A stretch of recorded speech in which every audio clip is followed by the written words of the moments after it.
세금을 가장 최적으로 절세할 수 있는 그 급여의 기준이기 때문에 세전 10만 원을 제시해 드립니다. 안녕하십니까. 절세 모든 것 김조겸 세무사입니다. 사업을 하시는 대표님들의 영원한 숙제죠. 대표님 급여 얼마로 해야 가장 절세를 할까에 대해서 말씀드려 보겠습니다.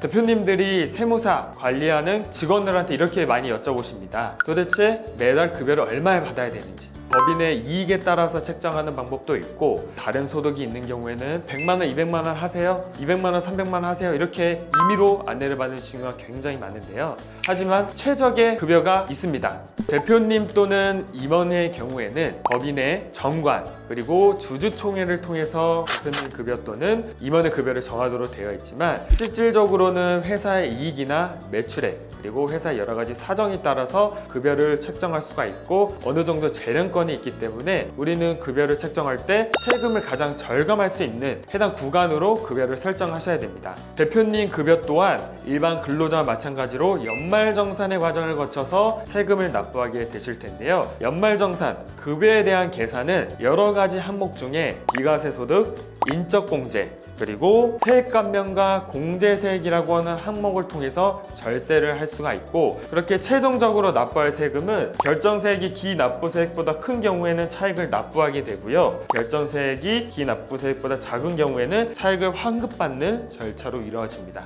첫 번째 요소는 비과세 소득 부분입니다. 첫 번째로 고려할 비과세 급여는 실비 변상적 급여라고 부르는 비과세 급여입니다. 대표적인 사례로 자가운전 보조금이라고 해서 월 20만 원 이내로 비과세 처리를 할 수가 있는데, 법인 차량을 직접 운행을 하시는 경우에는 법인 차량 유지비로 법인에서 경비 처리가 되실 거고요, 본인 명의의 차량을 운영하시고 계신 경우에는 실비 변상적 급여로 자가운전 보조금으로 급여에서 비과세 처리를 받으시는 형태이기 때문에 차량 운행 방법에 따라서 차이가 있지만, 급여 소득에서도 비과세 급여로서 자가운전 보조금을 20만 원까지 차감할 수 있다는 부분을 기억을 해주시면 좋을 것 같습니다. 다음으로 소개해드릴 비과세 급여의 종류에는 현물 식사 또는 월 20만 원 이내의 식대입니다. 대부분 급여 명세를 보면 식대를 20만 원까지는 비과세로 책정을 해가지고 비과세 처리를 하고 있는데요, 세법적으로는 현금 식대로 20만 원까지 비과세 처리를 해주고 있습니다. 추가적으로는 출산, 6세 이하의 자녀에 대한 보육수당을 10만 원 이내로 비과세 처리를 할 수가 있습니다.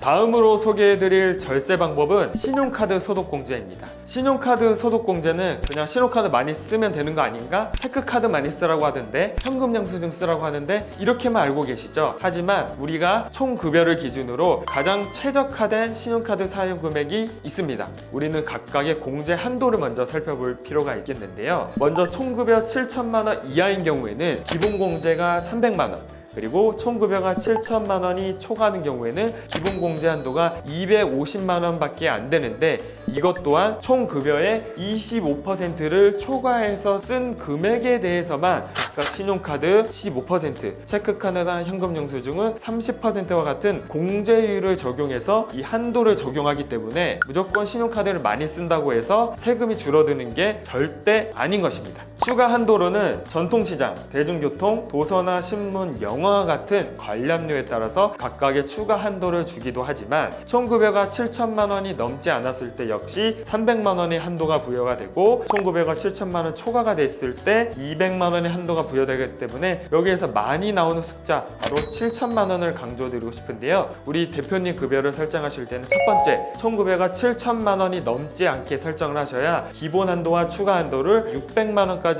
최대로 받을 수가 있기 때문에 가장 유리하다라고 말씀드릴 수 있는 총급여 설정은 바로 7천만 원이 넘지 않도록 설정하는 것입니다. 신용카드 소득공제에 대한 내용은 다음 편에서 자세히 설명드리도록 하겠습니다. 다음으로 고려할 사항은 소기업 소상공인공제라고 하고 우리가 노란오상공제라고 부르는데요, 이 또한 최소 200만 원에서 최대 500만 원까지 소득공제를 받을 수가 있는데, 총급여가 7천만 원이 넘지 않는 대표자 또한 소기업 소상공인공제를 적용받을 수 있기 때문에, 이 또한 급여 설정을 7천만 원이 넘지 않도록 설정하신다고 하면은 소기업 소상공인공제 가입대에 대한 혜택까지 챙겨보실 수가 있는 겁니다.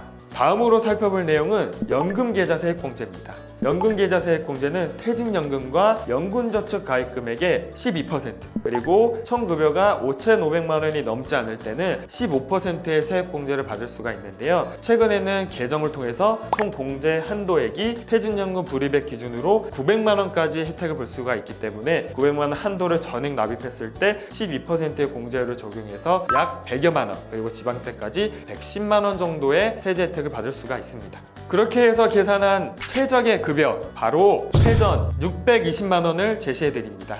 620만 원에서 비과세로 차감할 수 있는 급여는 비과세 10대 20만 원과 자가운전 보조금 20만 원을 제외하고 과세로 책정되는 금액은 580만 원입니다. 580만 원 기준으로 연봉으로 환산을 해보면 6,960만 원인데요. 총 급여가 7천만 원이 넘지 않도록 설정하는 것입니다. 법인에서 개인화시킬 수 있는 그 급여의 설정 중에서 세금을 가장 최적으로 절세할 수 있는 그 급여의 기준이기 때문에 만약 법인의 이익이 훨씬 많으시거나 지금 단기간에 법인에 있는 돈을 개인화시켜야 된다라고 하시면은 실제 급여는 더 높게 책정할 수가 있습니다. 7천만 원 미만으로 잡는 것 때문에 620만 원을 잡으셨잖아요. 네. 3만 원을 더 추가해도 되는 거죠? 3만 원? 623만 원을 했을 때도 딱 7천만 원이 안 되는 거니까. 아, 그러네요. 아, 그러네요. 623만 원이 괜찮은 거니까. 623만 원까지 가능합니다. 지금까지 최적의 절세가 가능한 대표자 급여에 대해서 설명을 드렸고요. 다음으로는 엔젤 투자 소득공제라고 해서 천사가 준 세제 혜택이 하나가 있거든요. 그런 내용에 대해서 추가로 설명드리겠습니다.